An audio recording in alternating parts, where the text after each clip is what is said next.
Badal som, ako po ceste beha kačička s malým. Zastal som a v kanáli som videl, že sa pohybujú ďalšie malé. 6 mláďat spadlo do hlbokého kanála krytého mrežou. Ich mama sa k ním nevedela dostať a pobehovala po rušnej ceste. Všimol si ju okolo idúci vodič, ktorý neváhal zavolať hasičov.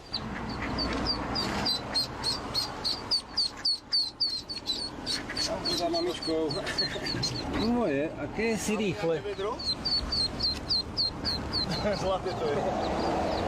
Upozorňovali odstavenými blikajúcimi autami okolo idúcich vodičov na to, že sa na ceste niečo deje, aby spomalili.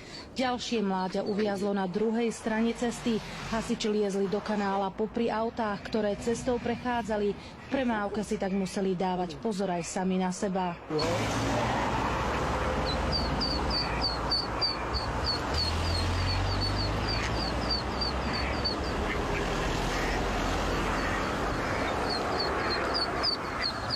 Behala určite aj s malým, zo 3-krát by ich tu už bolo zrazilo. Kačacia rodina prešla z Hrona cez 2 dvojprúdovky plné aut. Hasiči ich naložili do vaku a odviezli späť k vode. Všetky sa bezpečne vrátili tam, odkiaľ sa vybrali na výlet.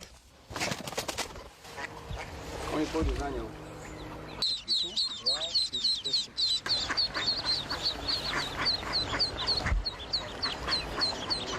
Z Banskej Bystrice Katarína Kováčiková, televízia JOJ.